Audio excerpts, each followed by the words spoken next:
matemática egresado de esta universidad y venía preocupado porque veía unos comportamientos extraños, podríamos decir, en un joven de 10º grado, ya que de 15, 14 años, un jovencito. Y un día salió del salón, le pidió permiso, salió del salón, se fue y el profesor salió del salón y se le fue atrás. Lo encontró en el baño con la pistola. Estaba en un estado de depresión porque tenía problemas de droga. El profesor lo descubre, le pega un grito y el pelado coge, lo abraza y andaba. Era un lunes, venía con toda la depresión que la droga genera del fin de semana, con una crisis familiar tremenda. El profesor no le informó nada al colegio porque hubieran votado al pelado, colegios religiosos, y lo que hizo fue coger al muchacho, lo mandó para la casa, se inventó un cuento, empezó a hablar con los padres. Cuando el colegio se enteró, ya el pelado estaba en terapia por allá afuera, en otra parte, después de varios días, varias semanas, cuando le contó. Como ejemplo, digamos, para uno de pronto no creer que el trabajo en el aula simplemente es llegar a transmitir la información. Estamos trabajando con seres humanos. Cuando nos toca trabajar con niños, con jóvenes, que son las edades más complejas, entonces ahí hay que tener un sentido de observación muy importante. Si en las universidades uno se da cuenta cuando observa que sus alumnos de pronto qué dificultades tienen, no solamente de tipo personal, también cognitivo, porque es que a este estudiante le cuesta trabajo hacer esto, porque es que cuando uno le pide que explique no tiene como soltura para hacerlo. ¿Qué pasa en su estructura mental o en su lenguaje? Todos estos elementos nos ayudan de pronto a investigar en el aula y a desarrollar en nosotros y en los estudiantes. Esto que estamos hablando aquí es para nosotros, pero también para los estudiantes. Aprender a describir, a explicar, a analizar, a observar, a interpretar y a argumentar. Son competencias intelectuales, es decir, funcionan en la mente, pero se expresan a través del lenguaje y a través de la conducta, a través de los hechos. La investigación tiene una dinámica. Aquí hemos hablado en la diapositiva anterior de cómo se construye el problema, es decir, es como la dinámica de la pregunta. Pero la investigación, como en sentido global, tiene su propia dinámica. Eso se ha investigado. Aquí quiero clarificar entre el formato del cual hablábamos y la investigación asumida como movimiento, como una dinámica. El formato es fácil aplicarlo, yo no estoy negando el formato, es decir, la metodología de la investigación. No la estoy negando, lo que estoy diciendo es que eso es una guía para organizar lo que uno hace. Pero la investigación es una manera, es un proceso mental, es una pregunta, ya lo decíamos, y esa pregunta se amplía, se reduce a través de una dinámica. La dinámica genera un círculo, no es un círculo vicioso, es un círculo donde los procesos están conectados. Nosotros en una investigación ya de aula o de cualquier tipo tenemos que hacer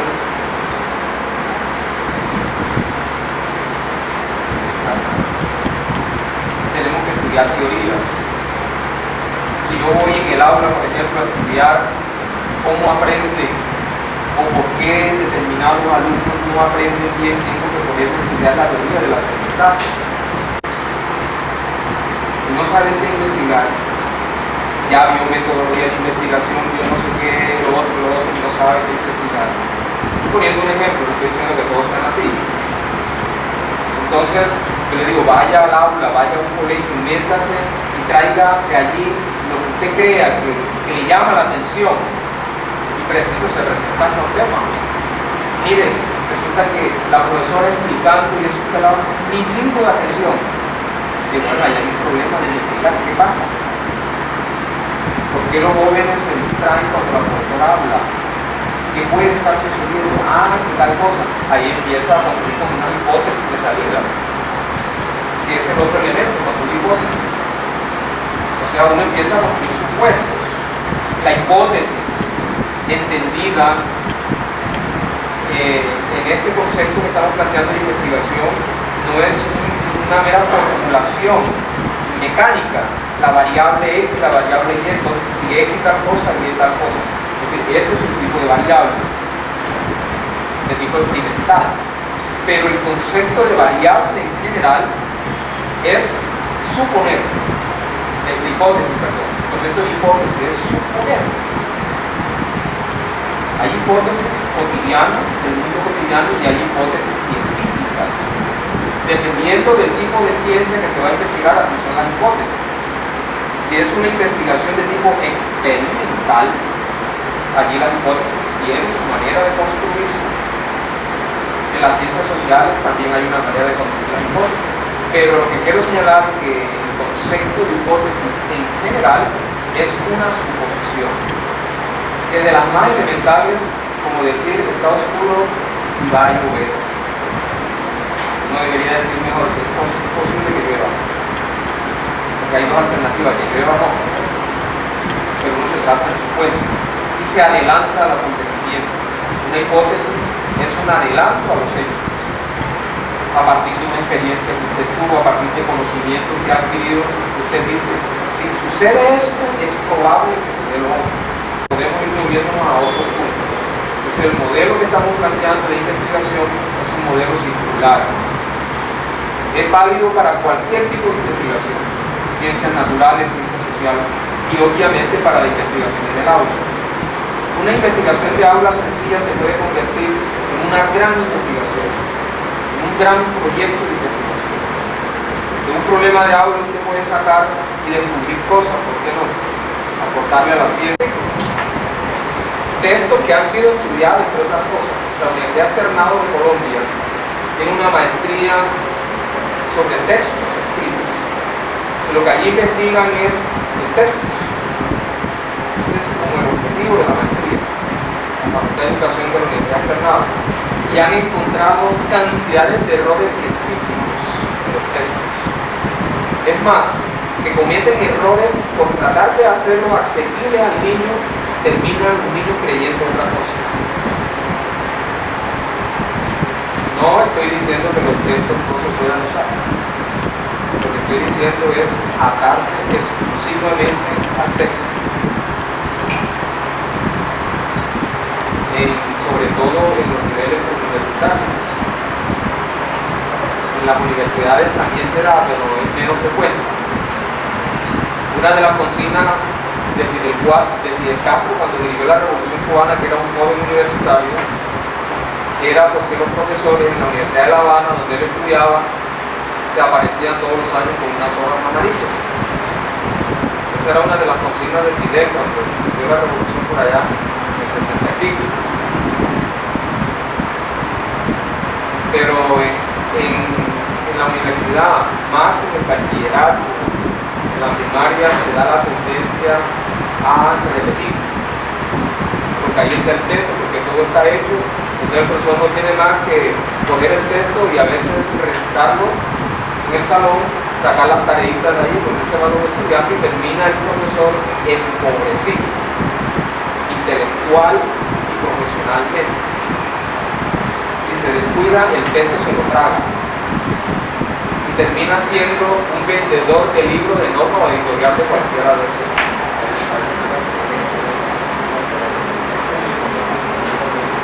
Entonces, esto de asumir la actitud investigativa requiere de la innovación, de estar innovando. Nos ayuda mucho a eso, a montar, a establecer estrategias pedagógicas innovadoras que motiven a los estudiantes.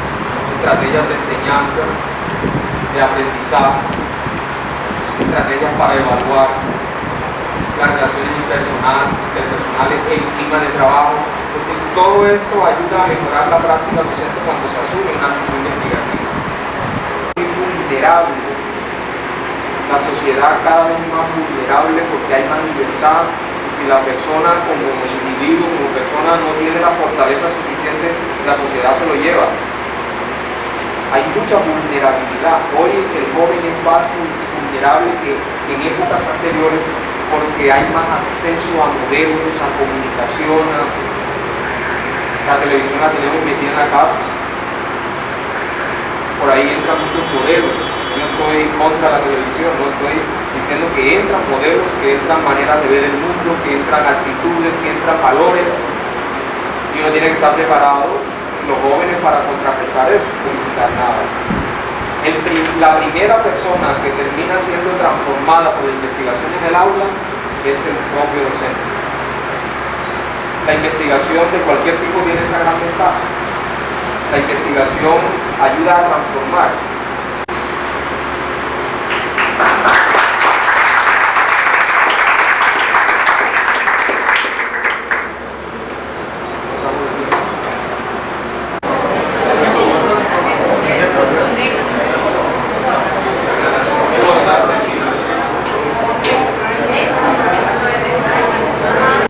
A continuación sigue el licenciado Ernesto Montes Racines,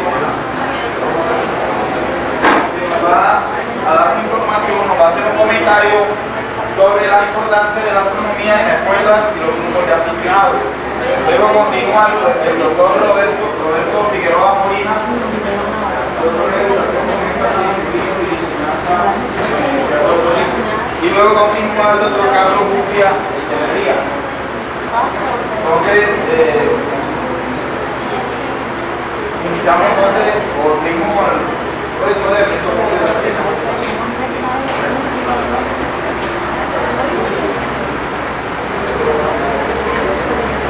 Bueno, buenos días. Mi charla va a ser sobre enseñanza de la astronomía en la secundaria. Sé que han tratado mucho sobre este tema, sobre la astronomía aquí en la escuela, pero nuestro enfoque ha sido hacia la secundaria, pero por parte de grupos especializados, entre comillas, de la astronomía. Y más que todo la experiencia que hemos tenido nosotros con el Centro de Estudios e Investigaciones de aquí de la Universidad del Atlántico, con los diferentes colegios y otras universidades de aquí de la región Caribe. Hemos tenido el privilegio de dar charlas en Santa Marta y en diferentes municipios del departamento del Atlántico. El comportamiento biológico fuera de nuestro planeta y la posibilidad. Pero también vamos a encontrar algo tan interesante como, por ejemplo, el derecho espacial. Apuesto que ninguno ha escuchado hablar sobre el derecho espacial. Nosotros aquí en la Universidad del Atlántico somos los pioneros aquí en Marroquí del derecho espacial. Nuestro compañero Eduardo Latorre, su tesis fue dirigida hacia el derecho espacial. ¿Cómo hacia el derecho espacial? Nosotros los colombianos tenemos derecho sobre el espacio exterior. Podemos poner todos los satélites que nosotros queramos allá afuera, en un límite de espacio y hasta un límite de espacio tridimensional. Tenemos todos los países. Eso es el derecho espacial. Si yo llego a la Luna hoy y me pongo sobre cualquier lugar, en mi casa nadie me puede decir que no puedo hacer, porque tenemos derechos sobre todo lo que está en el sistema solar. Si llego a Marte, me pongo en un lugar, construyo un edificio, nadie puede pedirme impuestos ni nada. Porque todos, cada ciudadano del planeta Tierra tiene derecho a un espacio ya fuera de nuestro sistema planetario, No debe ocurrir eso cuando hay un docente en casa. Debe usted tener la capacidad, la condición de darle una explicación sobre qué está ocurriendo con el eclipse total de sol. O de luna, en el mayor de los casos. El de luna es mucho más frecuente. Contenido de la enseñanza secundaria obligatoria. Yo le coloqué sexo. En España, que fue donde retomé parte de este artículo, allá eso es obligatorio en la secundaria, sobre todo en los colegios oficiales. Nosotros, el Centro de Astronomía de la Universidad del Atlántico, hemos tenido siempre ese objetivo de incluir la astronomía en la enseñanza secundaria. Empezaremos empezar por los colegios oficiales, en donde tenemos un poquito más de acercamiento con ellos. que se introduzca la astronomía como una asignatura optativa, o por lo menos que cuando lleguemos al contenido de astronomía en los diferentes capítulos que hay en los libros. Bueno, procedimientos. ¿Qué hay que hacerle para que los muchachos vayan aprendiendo astronomía a través del procedimiento? Todo el reconocimiento visual directo de los rasgos principales de la bola celeste y de sus movimientos, lo que les explicaba ahorita. Explicarle que la Tierra es la que se mueve y hace notar que parece que las estrellas llegaran en torno a la Tierra y que el Sol también parece que se moviera en torno a la Tierra. Pero que no es así. La Tierra está en un punto que gira en torno al sistema de masa Tierra-Sol. Tampoco gira alrededor del Sol. Gira alrededor del sistema de masa o el centro de masa de un cuerpo. En este caso Tierra-Sol. El centro de masa está un poquito más metido en el Sol y por eso.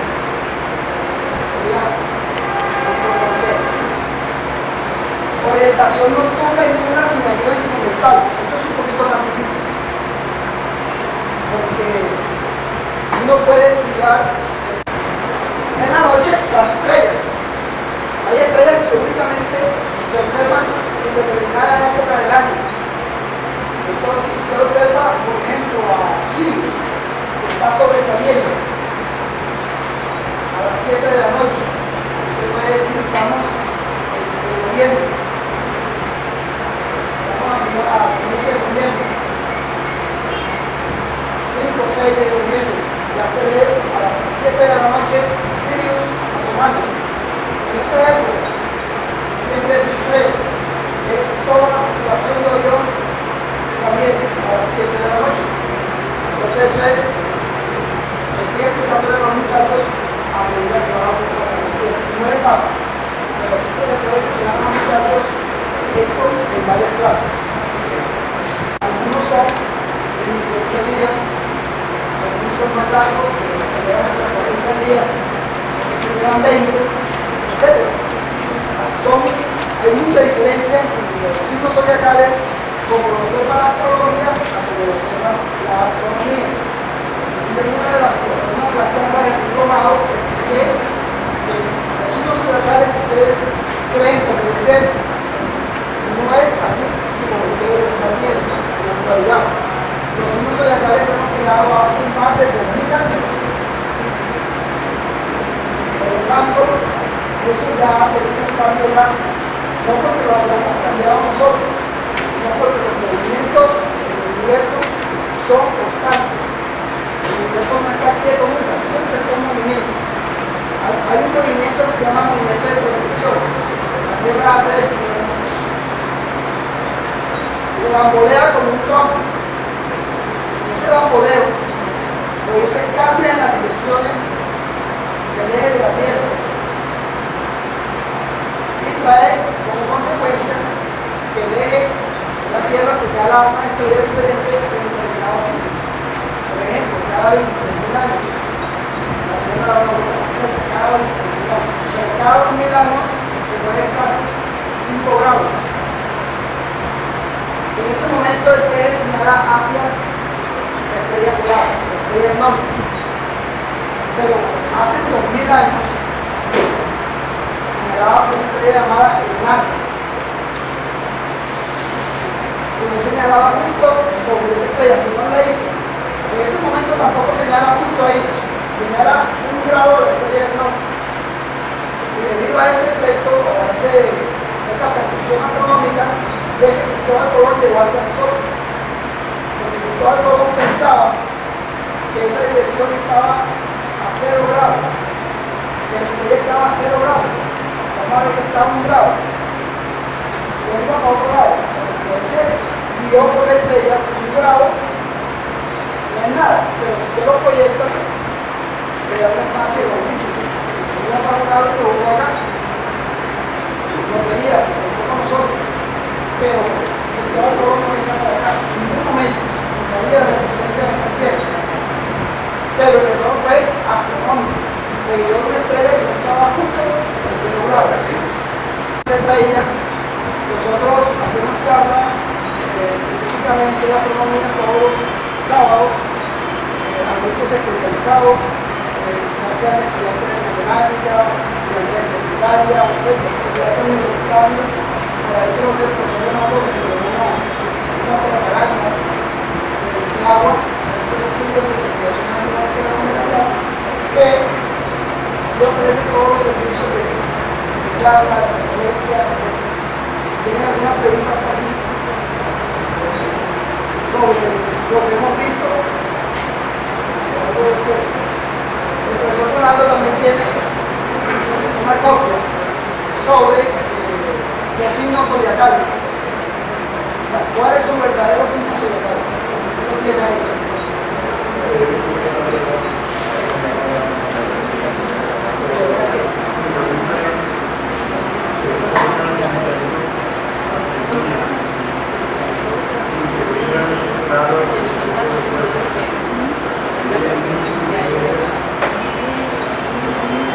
Esos conceptos que acaba de mencionar ahí son de décimo grado. Fíjense que si tengan esos conceptos que yo les decía antes, lo ven hacia abajo. Sí se les puede enseñar astronomía a los estudiantes de noveno grado hacia abajo sin concepto de fuerza. El concepto de fuerza pone todo el peso de la fórmula física tanto como por actividad. O sea, ¿cómo se le explica la trayectoria que describe un planeta si no se le habla del concepto de fuerza? Uno, dos, porque la Tierra era una moneda con la Tierra. Era una moneda con la Tierra. Sí se le puede explicar eso con conceptos. Hay una forma sencilla. Es que nosotros antes de decir el concepto de fuerza, el concepto de fuerza igual a masa por aceleración, es lo que me enseñan en el bachillerato. Fuerza igual a masa por aceleración. Es decir, que una masa que esté sometida a una aceleración determinada, pues va a obtener una fuerza del tiempo. Pero lo que ocurre, el Sol, la Tierra gira en torno al Sol, uno puede fijar los resultados. Es un movimiento que está regido por el Sol es mucho más masivo, es decir, tiene más cantidad de masa. El concepto de masa sí es elemental, se ve desde el punto primario, tiene más masa. Como hay una ley que dice que el cuerpo le tiene más masa, atrae, tiene menos masa, a partir de ese concepto se le puede sin incluir la fuerza. Se puede aplicar eso sin incluir la fuerza. De esa trayectoria que tiene la Tierra no producida por esa masa. Nosotros podemos darle toda la inquietud de la ley en el centro de astronomía. Nosotros tenemos un marco referencial para estudiar astronomía desde estudiantes de servicio primaria hasta 11. Bueno, muchas gracias.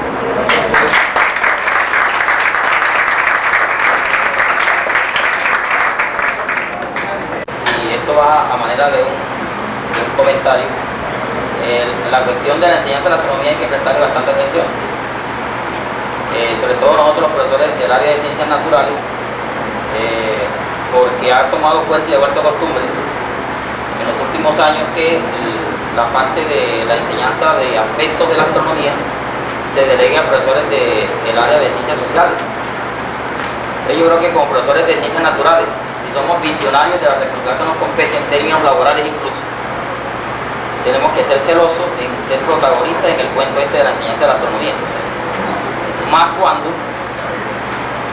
la astronomía es uno de los pilares fundamentales de esta área. Y eso es discutible, o sea, ese es un gran debate que se está dando en torno a cuáles son las columnas vertebrales sobre las cuales está sentada el área de ciencias naturales. Bueno, para seguir con la programación, la tenemos un poquito atrasada, por cierto. A continuación nos acompaña acá en la mesa principal el doctor Roberto Figueroa Molina, el Él es profesor de acá de la Universidad del Atlántico, profesor tiempo completo. Es, de pronto, a mi modo de ver, uno de las responsabilidades más altas que hay a nivel de la universidad en estos momentos, que es la responsabilidad de todo lo que compete al doctorado en ciencias de la educación. El profesor es magíster en docencia de la química de la Universidad Pedagógica Nacional y a la vez tiene un doctorado en la Universidad de Puerto Rico, titulado Educación con énfasis en currículo y la enseñanza, en la Universidad de Puerto Rico. Y nos acompaña también el doctor Carlos Utria Echeverría, también profesor involucrado en el equipo del doctorado de la Facultad de Ciencias de la Educación. Es licenciado en Biología y Química, egresado de acá de la Universidad del Atlántico, especialista en enseñanza de las ciencias naturales de la misma universidad, y el profesor tiene una maestría en educación con especialidad en investigación y evaluación pedagógica de la Universidad de Puerto Rico. Yo creo que sobra decir que va a ser de gran provecho el aporte que muy honrosamente nos hacen estos compañeros de acá de la universidad para el fortalecimiento de lo que nosotros pretendemos en términos del seminario. Yo estoy seguro que en un corto tiempo Carlos y Roberto, en términos en el ámbito de la Facultad de Ciencias de la Educación, son personajes que ya toman trayectoria a nivel internacional, porque ya nacional lo tienen con sus vínculos, con sus relaciones con la Universidad Pedagógica, la Universidad del Valle, etc. Así que vamos a sacarle el máximo provecho, los dejo con estos distinguidos ponentes. Roberto.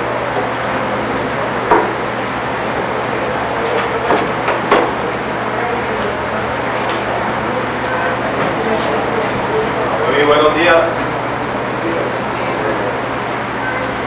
Nos complace pues sobremanera la invitación por parte de los programadores de este evento. Creo que día a día pues la universidad debe procurar por parte por realizar algunas de estas actividades que pues, conlleven al mejoramiento y a la actualización tanto de estudiantes como de profesores. Nuestra universidad en estos momentos pues, padece, digamos así, una endemia académica en todas las alturas. Y por eso, pues, insisto, y nos pongo de acuerdo pues, de sobremanera decirle a los organizadores de este evento que día a día pues, traten de realizar estas actividades, buscar la manera como actualizar, cómo mejorar algunos elementos, sobre todo en el aspecto investigativo, en el aspecto académico que nuestra facultad y nuestra universidad requiere.